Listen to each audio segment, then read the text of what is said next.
Hi guys, Freddy here. Welcome back to another Retro RPG. And at the end of another poll, at the end of another week, we've got a clear winner with the Warhammer Companion, which somebody had commented was always the bridesmaid, never the bride. It's the bride. It's won, finally. Now I'll cover that on the desktop, and I'll be back at the end of the video as usual with some channel related stuff and some other poll related stuff. I hope to see you there. So this is the Warhammer Companion. Now, it came out in 1990 from Flame Publications, who has a terrible little logo. I never liked that one. Who are a subsidiary of Games Workshop. Because at the time, I have no idea what the setup of the company is now, but at the time, Flame Publications did the novels and source books for role-playing games, whereas games themselves came out from Games Workshop. So you had Warhammer Fantasy Battle, Warhammer Fantasy Roleplay, Judge Dredd, Dark Future, Blood Bowl, and all that coming out from Games Workshop, but smaller books, basically, were coming out from Flame Publications. I'm not quite sure the way they set that up, but that's how their company worked. Now, Warhammer Companion, like many of the Warhammer sourcebooks at the time, is basically just a compilation of articles out of White Dwarf magazine. And they are very good articles. White Dwarf was a fantastic resource. Anybody who remembers it will remember that when it started off, it supported so many role-playing games for so long. Many years of great articles about Dungeons and Dragons, Call of Cthulhu, Star Trek, so many great games that they covered for Star Frontiers, Traveller. All the classic role-playing games were covered within the covers of White Dwarf. But as time went on, it started to only cover games which Games Workshop were distributing. So it went down to Paranoia, Judge Dredd, Call of Cthulhu, because they were distributing them in the UK. And then as those licenses went on to other companies, or went back to the publishers, Games Workshop started out covering only their own games. So Warhammer Fantasy Roleplay, Dark Future, 40k, etc. And as time went further on, it basically just went over to the war games, dropped all role-playing support, and then became basically a glorified pamphlet advertising miniatures for sale and providing rules so you could use those miniatures in your Warhammer and 40k battles. But at the time, it published some of the best stuff out there, some amazing work. So having a reprint of these articles within a volume like the Warhammer Companion is absolutely brilliant. Now let's have a look at the back cover. So, The Companion, a grimoire of ancient knowledge for Warhammer Fantasy Roleplay. Welcome to the first Warhammer Companion, containing a rare mixture of diverse materials for GMs and players of Warhammer Fantasy Roleplay.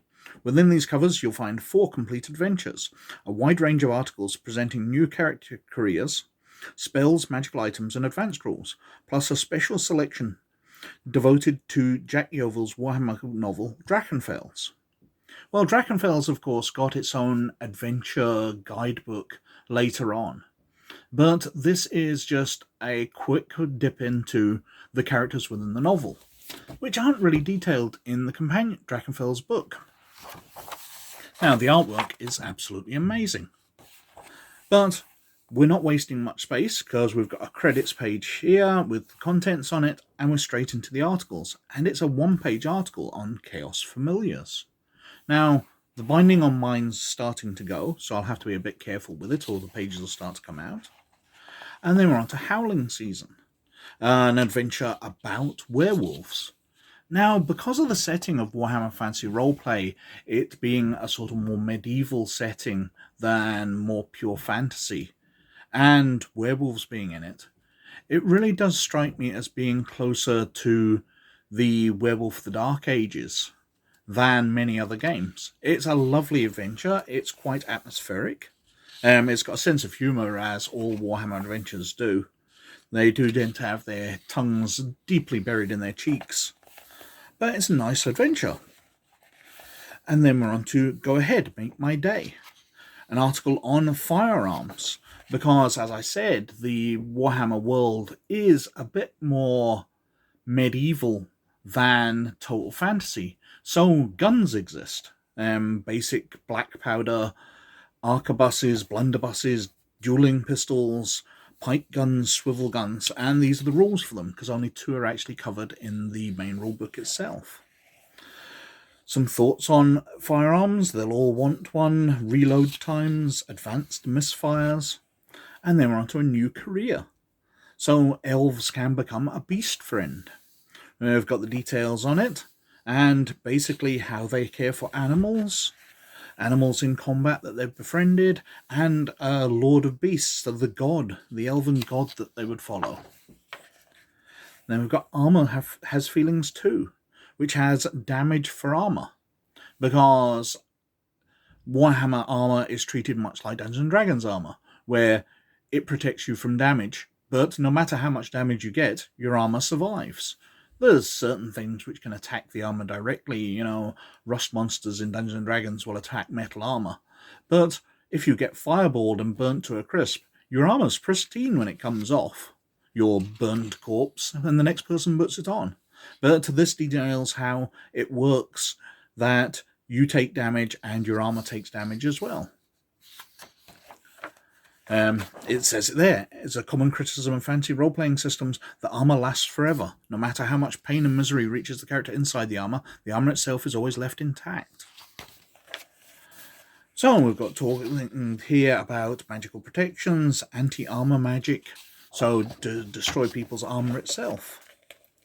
We've got an adventure type thing, a setting about a doctor, because medicine in Warhammer Fantasy Roleplay is much more of a thing. There's less healing magic and lots more patching people up with first aid.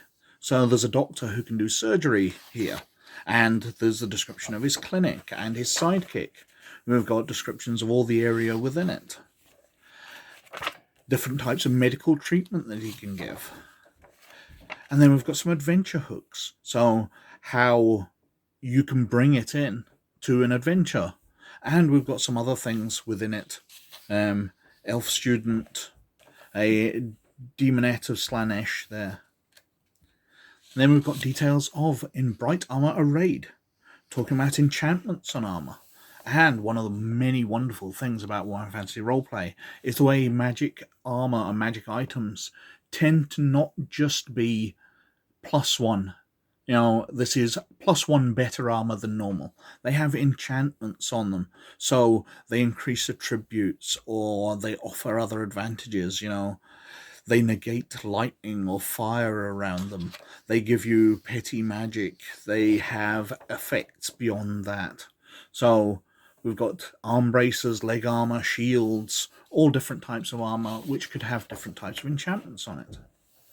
A fantastic adventure with a little help from my friends, where you are helping a detective gnome.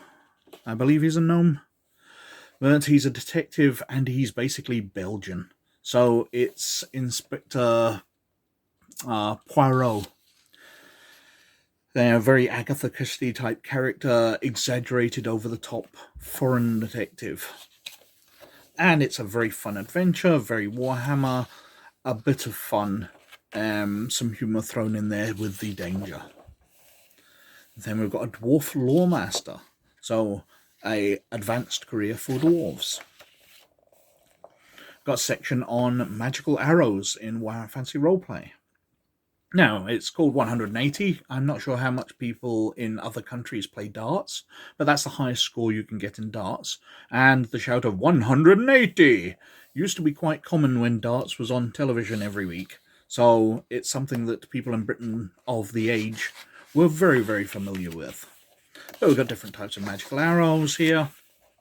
Then we've got Brothers in Blood, about a chaos mutated character.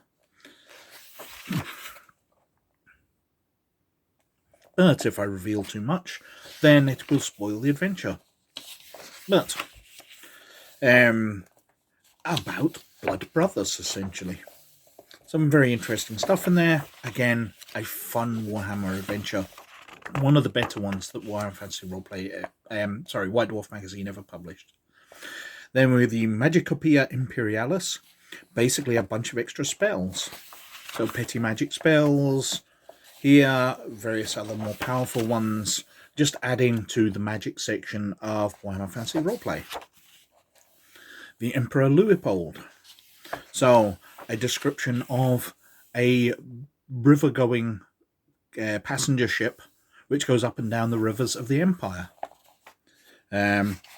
Again, it's got the crew, some travelling companions, just to make a journey a bit more interesting. If the players are going from two cities, they get on the barge to travel along the river, and we've got some adventure ideas which can flesh out, rather than, okay, you get on the ship and you travel 200 miles, pay 50 gold or whatever. It details them a bit more. The Great Hospice, Sister of Shalia Temple, where they treat sick people. So we can see how, again, that would play into Warhammer Fantasy Roleplay. And we've got the characters, some different types of new insanities, new treatments for it, and some adventure ideas to flesh it out and make a visit to the temple to get some healing into something a bit more interesting. And then we've got Dramatis Personae, Genevieve Sandrine Dupont de Lac Diodona, the vampire heroine of Drachenfels, and a bunch of other novels. I really did like the character. Detlef Sierlik, the playwright, Anton Veit, who's a bounty hunter, if I remember right, and Oswald von Königswald, Crown Prince of Ostland, the hero of Drachenfels, who slayed Drachenfels himself. And then we've got the stats for Drachenfels, the Great Enchanter. And then we've got small adverts on the back for the Doomstones campaign, Lychmaster, or Lichmaster, Warhammer Fantasy Roleplay Character Pack, Ghostwood, which I don't ever remember ever coming out, and the Castle Drachenfels book, which we have covered previously. So that was the Warhammer Companion, and that won the poll this week with a resounding 36% of the vote. Now, to replace it in the poll, I've put in Cyber Generation. Now, this is the full role-playing game, rather than the sourcebook which was originally released for Cyberpunk 2020. And it's one of the 3 attempts to continue the timeline. Because there was Cyber Generation, there was Cyberpunk 3.0, and now there's Cyberpunk Red that's come out. And Cyberpunk Red is a lot closer to the original Cyberpunk 2020 and original Cyberpunk role-playing games. It's very much a continuation. Whereas Cyberpunk 3.0 and Cyber Generation did try to take the role-playing game off in some new and fairly interesting directions. But we'll cover that if that wins the poll. Now obviously Cyberpunk Red we've covered on the channel before, Cyberpunk 3.0 we've covered on the channel before. And Cyberpunk Red only came out in 2020, the tail end of it, to coincide with the year that Cyberpunk 2020 was set in, and the Cyberpunk 2077 video game. So there was a lot of hype round about then, and I did a lot of Cyberpunk stuff, but I haven't really covered anything since then. I've kind of left it for the past year to avoid going over the same thing again and again, although I've done a bunch of Shadowrun stuff, which is pretty similar, a fantasy spin on the Cyberpunk genre. Anyway, I think I've whittled on for quite long enough. There's some things coming up on the channel, but I'll cover them in a future video. But, as always, most of all, you look after yourselves, and I'll catch you later. Bye now.